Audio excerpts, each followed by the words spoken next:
Good afternoon, everyone. My name is Joseph Noy, and I want to welcome you to today's webinar, Leveraging Technology to Become a World-Class Function, based on the key findings from the NeuGroup's Principles of World-Class Treasury Management Systems project. On behalf of the NeuGroup, I want to thank all of you for joining us.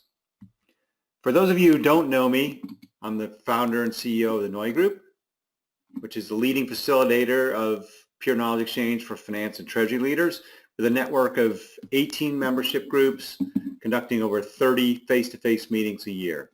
These groups cater to finance and treasury heads and their direct reports across functional responsibilities and global regions. The NeuGroup also offers a supporting research program, NeuGroup Peer Research, of which this project is a part, to better facilitate knowledge exchange from and for practitioners. And finally, I'm also the founding editor and publisher of our flagship publication, iTreasurer, which is your trusted link to treasury information like this from our leading peer network. Now for a quick overview of the agenda. We'll start with introductions and a bit of housekeeping. Then I will summarize some highlights of the key findings from my perspective. I will then hand off to Tiffany Selby from Qualcomm, part of our project member core team. Tiffany is a senior treasury analyst with Qualcomm, the global wireless technology company based in San Diego, where she is responsible for global cash management, and as part of this, creating global standards and best practice controls around cash management infrastructure and supporting technology. She will be joined to speak to the strategy findings from our project by David DeGennaro from PwC, one of our project partners. David is a director of PwC's Advisory Corporate Treasury Solutions practice. He has over 20 years experience assisting global corporations and financial service organizations with treasury and risk management issues, including countless treasury technology solutions. Then we will move on to Eli Brown with UPS, another member of our project core team. Eli is Treasury Process Controller at UPS, the Atlanta-based global logistics leader, which means he is also part of governance around processes, implementing practices, and supporting technology. He will be joined by Jason Torgler from Reval, another one of our project partners, to offer perspective on the implementation findings. Jason is a Senior Vice President for the Americas at Reval, where he helps companies understand how their business challenges can be addressed with the power of an all-in-one SaaS solution for treasury and risk management. They will be followed by Jeremy Kidd from Cargill, one of our focus group participants. Jeremy is Treasury Transformation Project Lead at Cargill, the Minneapolis-based global food, agricultural, financial, and industrial products and services company. Jeremy is part of a growing Treasury IT liaison trend that he will touch on later, as well as representing a Treasury Project Manager role that is a critical success factor for Treasury transformation, where Treasury management systems almost always play a part. He will be joined by John Henson from Citi, the third of our project partners. John is a director with Citi's Treasury Advisory Group, which advises clients on best practices in treasury and liquidity management. They will speak to the support findings. Then to close this webinar, we will take some time for Q&A. Here you have the headshots of our panelists, so you can seek them out for face-to-face follow-up when the opportunity presents itself. Not pictured here, but deserving recognition is Ursula Conterno, who is a director of peer knowledge exchange on my team and was the project leader on our side for this effort. She did a great job and has my appreciation. Thanks, Ursula. Together, we thank our project partners whose sponsorship, both financially and by sharing their unique expertise, allowed us to undertake this project for our members. And we also thank the NeuGroup members represented capably by today's three practitioner panelists. And I know there are a great number of you listening in. Without your engagement, none of what we do is possible. So thank you. So I assume now that I've gotten all this out of the way, that everyone who is intended to join this webinar is with us. So before we get to the meat of the content, I'd like to go over a few items so you know how to participate in today's event. You can see on the screen and in our deck a picture of the attendee interface. You should see something like this on your own computer in the upper right corner. You will have the opportunity to submit text questions for today's presenters by typing them into the questions pane. You may send your questions at any time during the presentation. We will collect these and address them during the Q&A session at the end. If any of the submitted questions remain unanswered at the end of the webinar, We will email the answer to the person who raised the question within 48 hours. Also, this session is being recorded and will be made available to you and those who are not able to attend in the next 48 hours. Okay, now a bit of scene setting for the Principles of World-Class TMS project. What is it all about? The NeuGroup launched this network-wide initiative in response to repeated member discussions on TMS topics. Something related to Treasury technology solutions comes up literally at every meeting, whether it's part of the agenda or not. Therefore, we decided it was time to do a world-class project for Treasury management systems that would follow in the footsteps of world-class projects we had done earlier for FX management and global cash management. Our objective, shared with our project partners, was to create and validate with our members a principles-based framework for any Treasury department to select, implement, and support Treasury management systems in a world-class manner, and perhaps most importantly, in accordance with a well-thought-out strategy. For most, this will be a roadmap to reach your desired Treasury technology solution and state. For everyone, it should be about leveraging technology to become a world-class function, which is why this is the title of today's webinar. In accordance with the NeuGroup approach, a survey was developed by a core team of NeuGroup members with input from our project partners to show how respondents go about selecting, implementing, and supporting their systems. We got about 82 responses from across industries and from companies ranging in size from 5 to 100 plus billion. Primarily our members responded, so it has the sample bias of companies active in our network, which is all about knowledge exchange, benchmarking, and peer validated best practices. To get peer validation of the findings, we facilitated a series of interactive conference calls with the project team, culminating a face-to-face focus group meeting to analyze the results and develop findings. So on to the findings. Okay, so you're listening out there and maybe thinking, part of the reason I'm here is that I don't have the Treasury technology solution that I want. Well, you're not alone. Nearly 70% of the respondents to our survey do not have the end state they desire. This does not mean necessarily that they're not satisfied with their current setup. It just means they know that where they are now is not where they hope to end up. And this is where we get validation for what we think we already know, namely, almost everyone wants a comprehensive single instance TMS as part of their desired end state solution, 97%. And more want a standalone TMS, 66%, than an ERP TMS or Treasury module, 31%. And nearly half want the standalone TMS as their only end state solution versus half as many for the ERP TMS. The corollary to this finding is that any secondary solutions need to be justified by real functionality requirements and the ability to be highly integrated with the main system. So I should point out at this stage that these high-level findings are presented in more detail in the report, which we will circulate some information about in follow-up to this webinar. But the purpose here is to give you a high-level view of what we discovered in the project. So moving on to slide 8, why a single TMS? A single TMS provides a single book of record. It's the best vehicle for straight-through processing and integration, at least within the Treasury environment, and with an ERP integration with the enterprise systems. A single TMS provides for centralized governance and controls. And what came out of the focus group discussion and is missing from our survey results, scalability, or the ability to grow with the system. Single TMS does this better than an array of separate systems, according to our focus group. So in simple terms, moving on to slide 9, the task before Treasury is determining how to get from the current state of Treasury technology to the desired end state of a single comprehensive TMS. If you look at this table, which shows the current state of technology used for key Treasury activities, you see where a single TMS or ERP is not carrying its weight relative to spreadsheets in particular, but also specialty third-party systems. Now for me, this sets up a useful exercise for any Treasury to perform. See where you are relying on spreadsheets for a significant portion of Treasury activity or an array of specialty systems, and probe whether that activity can be done on a comprehensive TMS, either that you have implemented or are considering. And if you have a TMS, ask why it is not being leveraged more for that activity.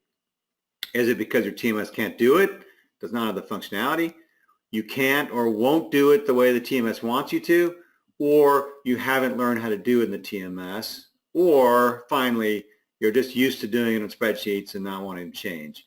Either way, with answers to questions like these, you can formulate a path to move toward a desired end state that might be better supported by a single core system. Moving on to slide 10, I'd like to look at the selection and implementation findings. Number one, resources, and in particular, Treasury resources are key to world-class Treasury technology solutions.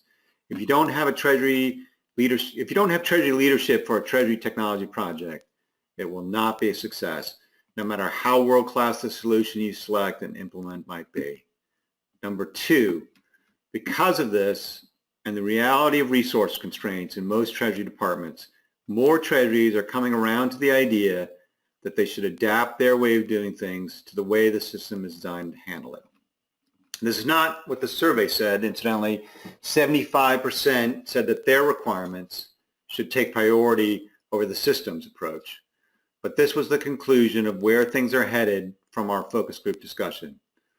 Because of this, I've called on the entire Treasury technology solution ecosystem, providers, users, and advisors to work proactively together toward the development and adoption of standard world-class processes and functionality to be supported out of the box. We may get pushback that best practice out of the box is not realistic, but I don't want to see that as a goal from the start. So if you have one takeaway from this webinar, I hope it is to join my call for everyone involved in Treasury technology to work toward this goal. Now, what about support? The third and final area we are going to cover today. It all boils down to this. Because of the resource issue with Treasury and the nature of Treasury IT support, Treasury Systems are following other areas of IT to SaaS delivery. Now, enough from me. Let me hand off to Tiffany Selby from Qualcomm and David DeGennaro from PwC. They will add their perspective on strategy to get you to desired TMS end state. Thank you, Joseph, for the introduction and for sharing with us the key themes of the survey. In the next 10 minutes, we're going to discuss key factors that must be considered for a successful Treasury technology strategy. And more importantly, we're going to hear from the practitioner's perspective on this topic from Tiffany Selby from Qualcomm. As mentioned earlier by Joseph, the survey data indicates that nearly 70% of the respondents do not consider their current state as their desired end state. Interesting, from the survey results, a conversation with the focus group, the following key factors were identified for a successful Treasury technology strategy that can help treasurers to achieve their desired end state. First, a clearly defined Treasury future state vision. Successful strategy requires a clear definition of the mandate and roles of the Treasury function within the organization to really effectively support the company in achieving its business objectives. So it's very important alignment of the vision with the company's objectives. Future state vision in turn drives the business requirements, which is the second element. Clearly defined and prioritize business requirements, a key element for a successful strategy. Requirements should be taken into account not just current but also anticipated business needs, so it should be also forward-looking. As an example is, if the company's plan is to set up an in-house bank, obviously the business requirement should reflect the in-house bank requirements and capabilities. Additionally, also, it's very important to prioritize requirements, to really identify the critical business requirements, the must-haves versus nice-to-have. This is important because it keeps focus on the strategy execution and also because it drives the business case, which is the third element. Having a solid, compelling business case is a key for a successful strategy. The business case will demonstrate the value of the initiative and also will be used to measure the success of the initiative itself. Company at the end must answer the question, Have we achieved the benefits that we initially envisioned? Also, too, is, as Joseph mentioned, what companies do, what is the trigger for companies from moving from the current state to the desired end state? Through conversation with the focus group and survey results, the following were identified as causes or triggers for changing strategy or the adoption of a new solution. One is the changing level of a complexity of the treasury operations, maybe due to an acquisition or international expansion, or just changes in the business model of the company. This is a recurring one, which is the satisfaction with the existing technology. Maybe it's limited reporting or integration or straight-to process. Changes in the IT strategy of the company. Maybe the company has decided to move from on-premise solution to a cloud-based solution, or from a traditional TMS to an ERP-based treasury solutions. Last but not least, changes in the regulatory requirements. So Tiffany, what were the key drivers for maybe changing technology strategies or adopting a new treasury technology solutions at your organization? Well, Qualcomm has been in business for over 30 years, and initially, like many other growing companies, our treasury activities were smaller in scope at the beginning, but similarly, that didn't last for long. Eventually, as our company grew and the volume of activity increased, we identified an immediate need for a TMS implementation and chose a system that fit our needs at that time. This included scalability, accessibility, and integration, but not necessarily the most expensive solution. When we selected our system, we chose the option in the middle, a modular option that allowed us to implement partially and add functionality as our needs changed and as our company grew and as perceived risk for fraudulent activity increased. Our business continues to evolve and change and grow. For instance, last year brought new requirements that couldn't have been perceived 8 years ago when we first implemented our existing workstation. But finding a solution at that time that could meet the potential business changes in the future was essential for the success of our group. Thank you, Tiffany. Interesting. I'm sorry. You mentioned scalability as one of the key factors that you consider at the organization. Even though, as Joseph mentioned, there was not one of the top 5 reasons for top drivers for moving to the desired end state. I agree with you, scalability is a key factor. Can you further elaborate on the role that scalability played within your organization? Yeah, definitely. I think scalability is a huge factor. In my experience, you need to choose a system that meets your needs now, but also that allows you to grow as your needs evolve. Financial climates change often, as we've experienced. We implemented our workstation in 2008 before the financial crisis. New regulations and requirements as a result of that time were unforeseeable, so it's imperative to find a solution that can only change with your company, but with the inherent changes that occur outside your company. Treasurer should identify if there's a need to buy all functionality now, or a system that can build upon and grow with you. Some may prefer to implement in stages based on their current needs, but understanding what the system can provide in automation or enhancing your current processes is ideal in my opinion. That way you pay for what you can afford now, not only from a cost perspective, but a resource perspective as well. And add-on modules or enhancements as new fiscal year budgets are up for review, or when you add new functionality, or when you have more resources to focus on implementation. There is something to be said for building optionality in your structure so you can stay with what you have or scratch it down the road if needed. But I find little value in buying something that you know you'll have to throw away or redefine as climate changes. It's not an efficient use of your hard-earned budget resources and availability.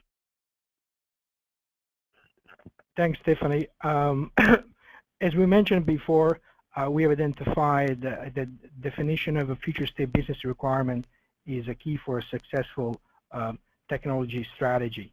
And I believe it's 56% of the respondents indicated they're looking at the 2 to 5 year horizon when defining a future state requirement.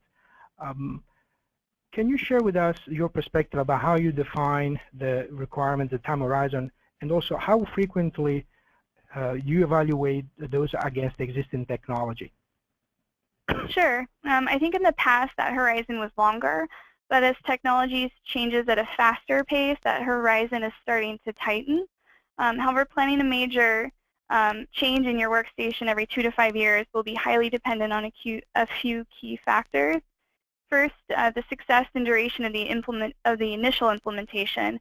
I know from experience and speaking with others that sometimes it takes even that long to get to the end state or even a current state. The ability of the second B is the ability of the vendor to keep pace with new functionality that supports Treasury's evolution. Third, the ability of the vendor to be competitive with their counterparts and to be holistic and deliver an end-to-end solution. I feel we're starting to see vendors becoming more competitive in that scope, so they're really coming to fruition on the items that they can deliver. And then finally, the resources Treasury maintains to evaluate, implement, and test upgrades made available, or to contemplate an entirely new implementation altogether. In my experience, and actually something we actively do at Qualcomm, keeping up to date with our system's new releases and exploring previously unused functionality is key to maximizing the value of our current solution. Internal training and development is another key requirement in reaching your desired end state to ensure that relevant decisions are being addressed within the system and utilizing the system to its full capacity. Treasury and IT should work with current vendors to address gaps like bank account management and compliance or cash forecasting and reporting in their current state as part of an annual review, and in exploring other solutions that may address any persistent functionality gaps remaining. Only when the current solution no longer appears capable of supporting those needs, it's time to move on to the next state. Of course, this underscores the importance of defining the Treasury strategy and its desired end state before analyzing the enabling technology. Technology is here to help us and achieve our strategic goals, after all. Okay, thanks, Tiffany. Interesting. You mentioned the success of the initial implementation as one of the key factors for a successful TMS implementation. This is actually a great segue for the next section that will be covered by Eli Brown from UPS, Jason Torgler from Reval. They will cover the key factors for successful implementation. Thank you, Tiffany, for sharing with us your experience and perspective today. You're welcome. David, Tiffany, thank you. This is Jason Torgler from Reval. As David mentioned, I'm joined by Eli Brown from UPS, and we're looking to share some perspectives and key insights that relate to successful implementations. Next slide. So there were 4 areas that were pinpointed in the intelligence provided back from the peer group and the survey results that dictate and have a high degree of impact success on implementations. Those areas are executive sponsorship, securing it in advance and having that sponsorship drive through the project. Number 2 is having a high degree of the Treasury practitioner or Treasury team leading the implementation effort. Third, having a well-defined future state, so not just looking at fixing your current state, but also scalability, as both David and Tiffany mentioned in the previous session, around scalability and meeting the demands of your future state and looking out 1 to 3 to 5 years, beyond your current state. And when possible, leveraging external resourcing to fill gaps at key points, which we'll touch upon shortly. So as it relates to executive sponsorship, as mentioned earlier, executive sponsor can help not only sponsor the initial business case approval for the project, but also help drive success throughout the project, including stepping in when issues arise. Eli, would love to hear from you as it relates to your project. How were you able to secure that support, and any comments around the ongoing executive participation in your projects? Yeah, Jason. So for us in this area, it really comes down to framing the challenge or the issue in a language that's important for the CFO. So that was one of the key decision makers, key executives on our project, And for us, and some of this came out in our peer group discussion, it's a little bit tough to build this case purely on efficiency because treasuries are pretty thin, and even if you leverage technology, you might not be able to offset the cost of the project purely from payroll savings. And it's also tough to get the support by saying, hey, our systems are outdated, because I know, at least in our organization, a lot of groups have outdated systems, and so that's not something that really jumps to the top of the executives list. So determining what the key factors are for either the CFO or CIO that can help drive your project.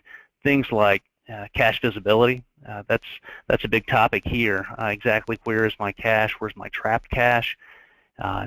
Do our systems currently allow us to see that the way that we want to? And is that something we can leverage in a sales pitch for a new system? Things like fraud risk and other areas that have been touched on before, such as regulatory changes. So that was a big push for us, and that was one that gave us a lot of momentum, because it's not just purely, hey, this is Treasury and they've got their own needs to serve their agenda, but this is bigger than Treasury. It's something that's important to our organization, and that really helped get everybody on board. Perfect. Thank you.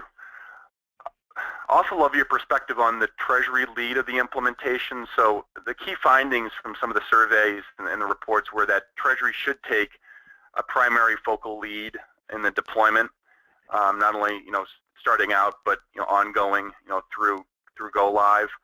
Yet some of the findings show that Treasury doesn't have the staff or the time or the dedication to support to the effort. So finding that balance between Treasury lead and their availability and their day jobs is a tough challenge.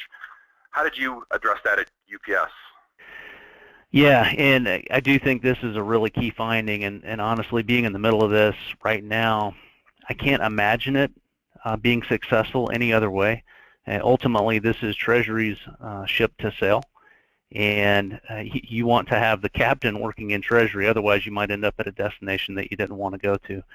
So for us, and I think Jeremy's going to talk a little bit about this later, but we established a Treasury Systems group at the beginning of our process as we were building our requirements and trying to gain momentum for the project. We knew it was going to be more than our current staffing could support, and so we formed a team dedicated to seeing this through, that reports up through Treasury and is responsible for all of the different aspects of the project.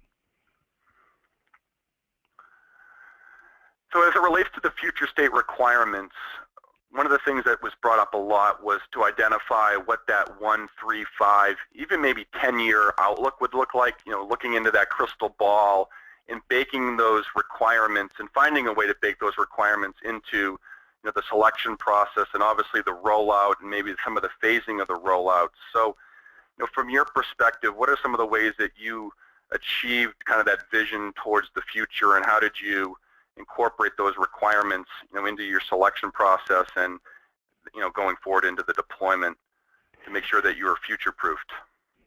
Yeah, there's from my perspective, there are a couple of key points there, and one, especially at UPS, we have the blessing of having a lot of very long tenured UPSers that we work with, which in a case like this with evolving technology creates a challenge, because you don't know what best practices are. You don't know what the marketplace is doing. So for us, in forming the vision, it was very important to lean on groups like this, like NeuGroup, lean on peers. We're based in Atlanta. There are a lot of big corporates that are also in Atlanta that we could talk to see what best practices were from their perspective, and also to leverage consultants, because they go into a lot of organizations. They see processes. They understand what that future state could be. So for us, that was important in building the requirements, because if it was purely just looking at our current processes, we wouldn't fully understand what was possible. The second point I'd like to make on this is working cross-functionally within your organization, because undoubtedly there's going to be aspects of your project that touch on different parts of your organization. For us, it was the International Finance and Accounting team has a lot of overlap with what happens in Treasury.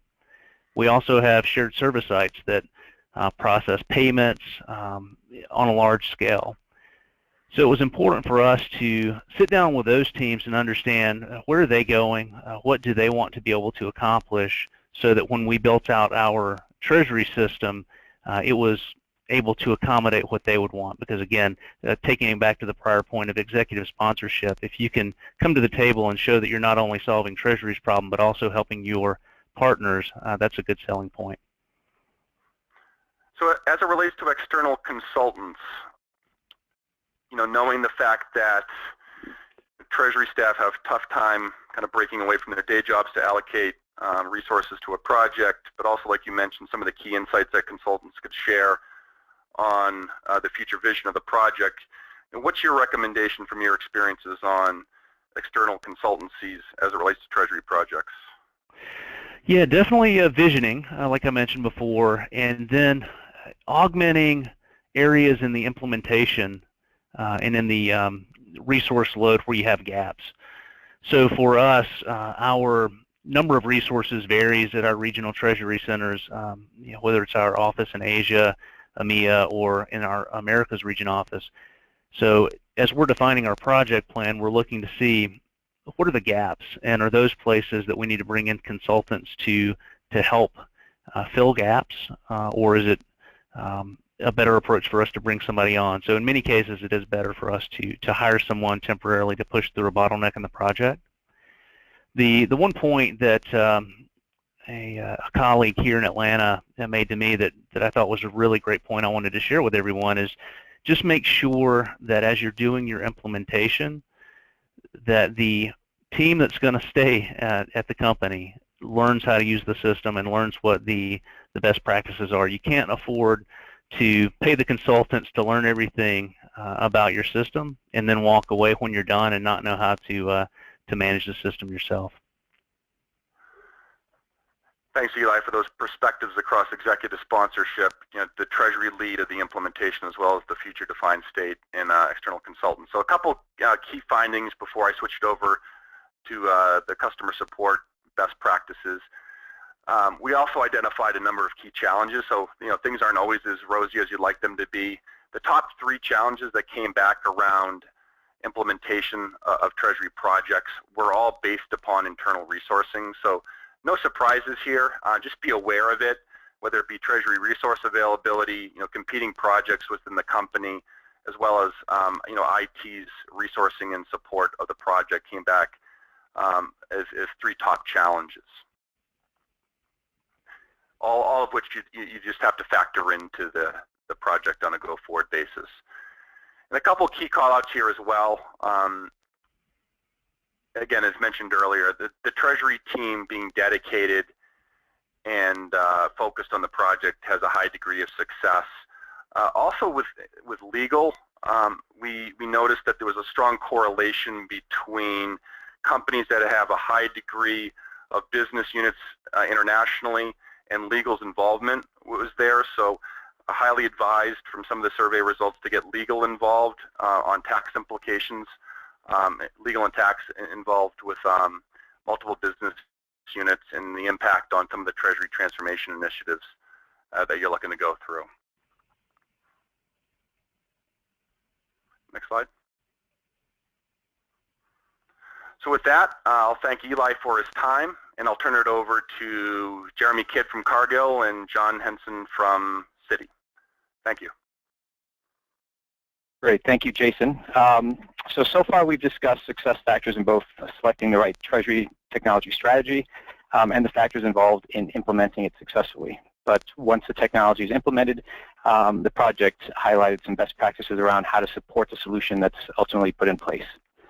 In particular, the project highlighted 3. The first is that a world-class support model requires dedicated IT support.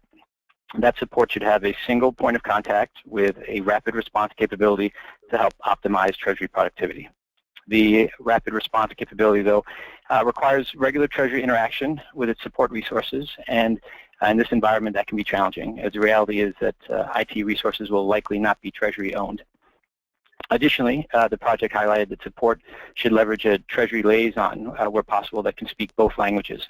And that's to communicate the Treasury requirements to the solution provider and IT support team, and in turn communicate the interplay between technology requirements and Treasury. The last of the support principles it includes vendor management and making sure that that vendor relationship is effectively managed. That entails keeping up with newly released functionality, maintaining service level agreements, and identifying functional deficiencies through regular gap analysis reviews. And to make sure you're really maximizing the impact of those reviews, those should be conducted in anticipation of the budget setting cycle. So Jeremy, in light of these principles that we've teased out here, can you share your experience at Cargill? Yeah, thanks, John. I'm going to spend some time talking about some things that we're doing here as a direct response really to the first two items on there. The statement on here I think will resonate with a lot of people here involved in Treasury, and especially those involved in dealing with Treasury systems. Is one of the primary challenges supporting a Treasury environment is to have people who understand both the technology and the business process that technology supports. It's very difficult to support effectively if you have technologists who don't understand the Treasury processes, or if you have Treasury specialists who understand the process but don't necessarily understand the technology. And so the real key to solving that is figuring out a way to bring those two things together. Within the business, we require within Treasury as a niche part of finance some subject matter expertise around our specific processes that we have.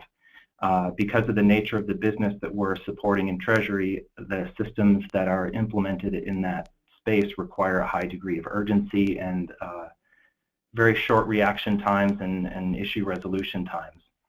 And without proper support, it puts a significant strain on the business resources, something that my colleagues have touched on already. And it creates operational risk. When you don't have proper support, you can't resolve issues, and if you're pulling your people away from the desk to deal with systems issues.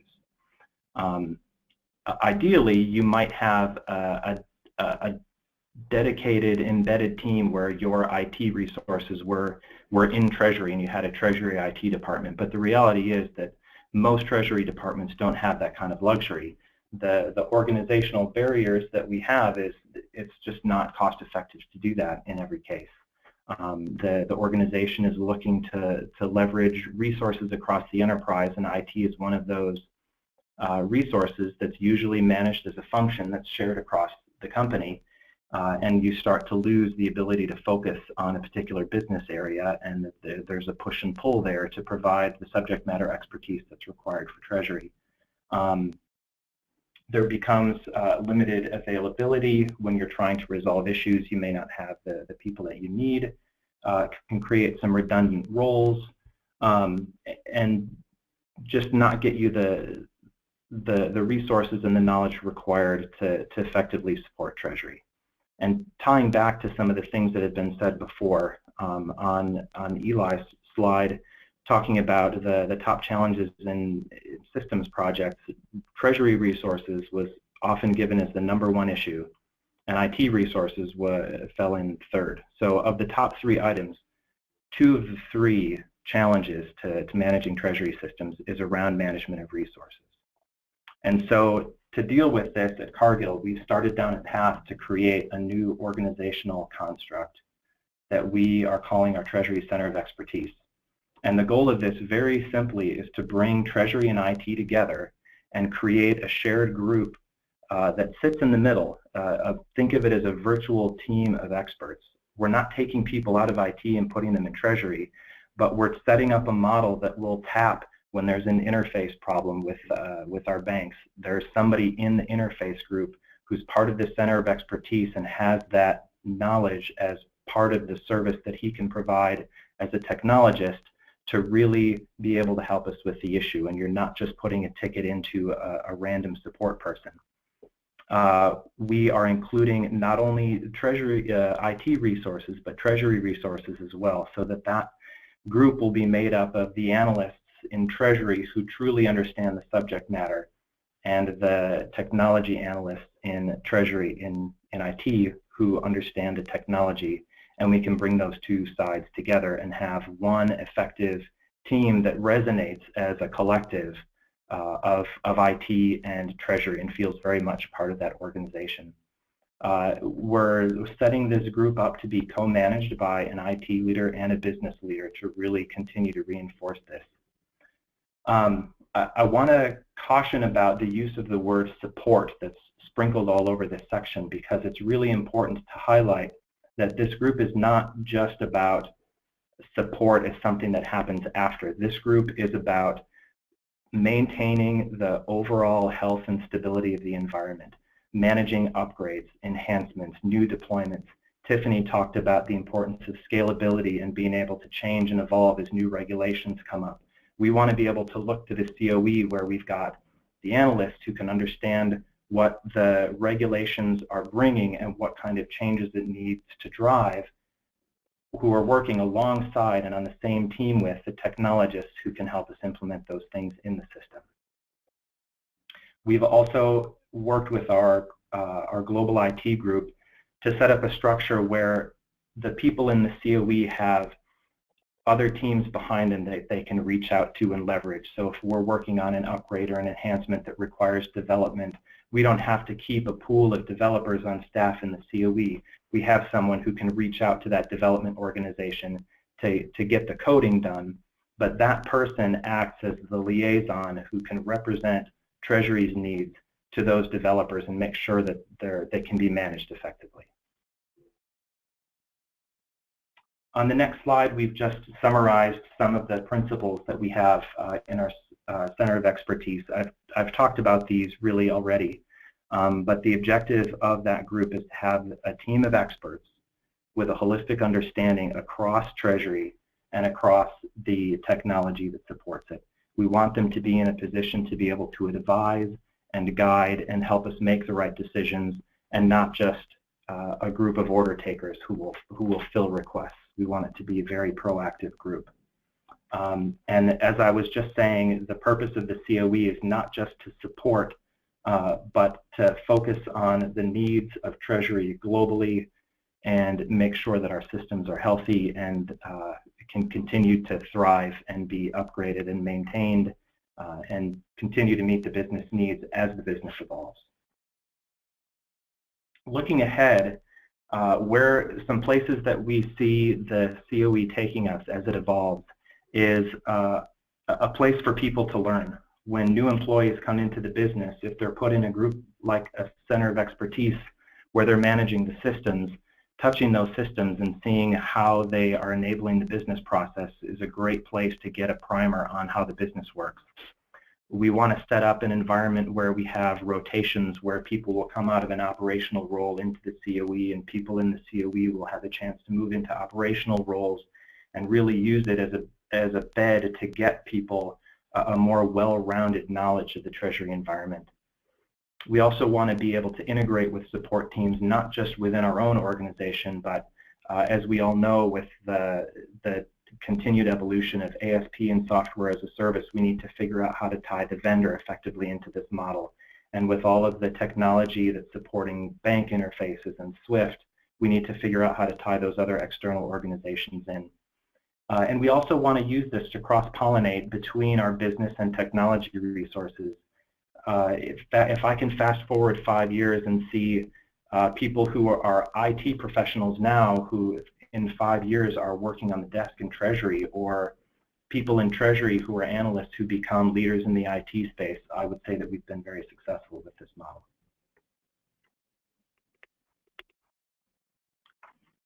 Back to you, John. Great, thank you. I think it might be back over to Joseph at this point. I think that concludes the pillars, and I think we're going to open it up. I want to thank all our panelists for doing a great job of walking us through the 3 major areas. Just a couple notes that I took. I mean, I think it underscores in the first segment with some of Tiffany's comments as well as David's about the importance of change management, and that you're implementing Treasury management systems against a backdrop of change, including finance and regulatory change. In the second section, the importance of the Treasury Team, I think that can't be said enough.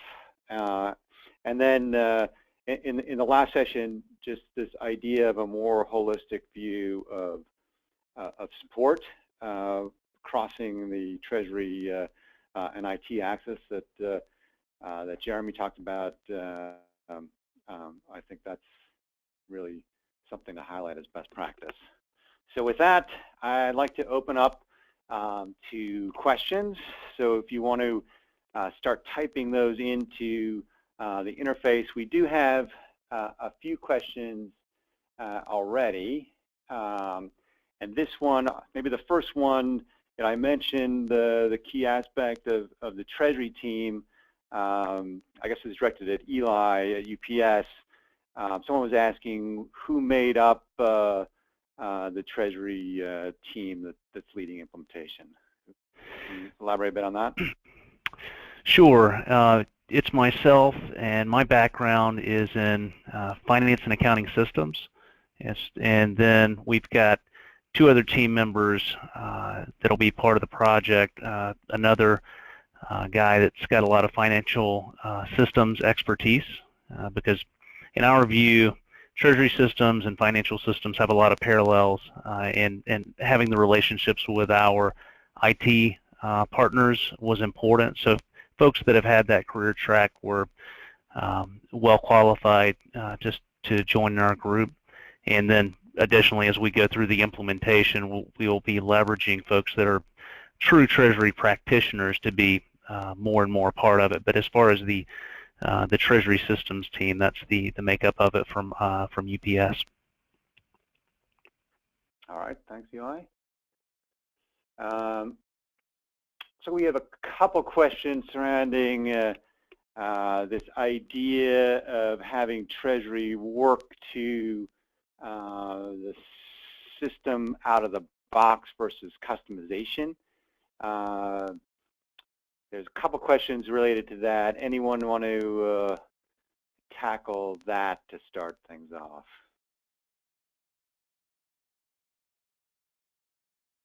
This is Jeremy from Cargill. I can take a stab at that one, Joseph. Okay.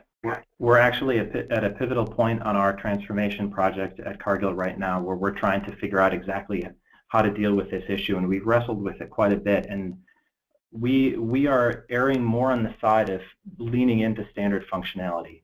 A lot has been said about the importance of having a vision and defining your future state, and that's absolutely critical to know where you're going.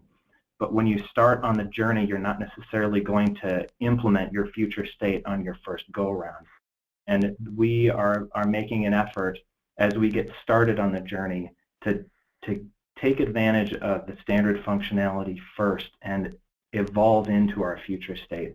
There's a significant risk if you define your future state completely agnostic of a system, you'll end up with a lot more customizations that you'll probably want. And I found in my own experience that you end up not even using half the customizations that you thought were so important before you started. So I believe that it's better to start down a path to make your processes fit the system and find out where it doesn't, and then make a very educated decision about where you want to customize and evolve into your future state. But again, it's critical to know what that future state, what your destination is, and then just the project is about navigating the path to get there, making good choices along the way. This is Tiffany. I think to build on that, I think that Jeremy has a lot of valid points, and I think that getting to that end state, as long as you're not utilizing all of your resources to get to your ideal end state, you'll have the optionality to build on that desired end state as your company grows and as you grow and as you get more resources as well. Okay, thanks for that, Tiffany. And then sort of a follow-up to that, if you're going to move down this path of doing it the way the system guides you, how do you navigate pushback from the business or the Treasury teams that are going to change the way they do things as a result? Sure, I can. This is Tiffany again. I think it's a very valid point. We usually drive that pushback, and we try to work with the vendor to build customization that fits our needs, but at some point you have to meet in the middle ground. But eventually, as the technology evolves, we're seeing that a lot of your requests or a lot of your desired end states are incorporated into the long-term planning of these Treasury workstation or vendors. And so you kind of see an evolution of your ideas getting to fruition at some point, but the patience is really needed to kind of be in your existing state. Okay. Here's another question related, well, here's a question related to SaaS solutions. That's how can we effectively drive integrations to other SaaS on the premise applications to support our business processes. So Tiffany, I think you're implementing a SaaS solution. Have you found, what have you found has been positive in getting integration between your SaaS solution and other systems that you're using in Treasury? So I think of the SaaS solution offers the seamless enhancements that the vendor provides. You don't have to take your system offline and reintegrate it for the enhancements or the developments or the new modules that are added to be competitive in the market. And as far as the other solutions, you have sometimes seamless integration between your different SaaS solutions across the board. And it's building those relationships with those vendors to integrate the 2 or the 3 or however many you have. But if you're finding the right solution, or again, it kind of goes back to pressing your vendor to build that functionality, and you'll end up getting there at some point. All right, thanks, Tiffany. Jason, do you have any comments on that front? Given that, yeah, Joseph, I definitely echo what Tiffany said. Most of the SaaS providers have kind of a library of plug-and-play connectivity options, whether it be with trading portals or ERP systems, and definitely look to take advantage of those because they've been built for that specific purpose, and they're maintained and upgraded and serviced according to the ongoing need of that integration. But beyond that, your simple web services integration, file passing, whether it be for AP or AR, for bringing in for forecasting or other areas, they're all available, and you just need to talk to your provider about your business requirement, and they can give you the different options available. Okay, thanks for that. Here's a question about preparing your implementation team. For example, if they're new to technology and have to learn about it as they try to implement a Treasury technology solution, how much time do you need to make sure that they're effective, and what training do you make available? I guess maybe Eli, can you start with that one? Ooh, geez. I think that's a pretty good question. The process we're doing here is to, again, leverage outside resources such as consultants to help us on that learning curve, so that it's not purely on us to dig in and know all of the ins and outs of the system. And the other thing we've done is if there are other customers of the technology we're looking at that happen to be in the drivable area, going and sitting down with them to understand how their processes work. The question as far as how much time do you need to get up to speed, I don't know if I can give a great answer on that one. Probably depends on the complexity of your shop and on the complexity of the solution you're trying to implement.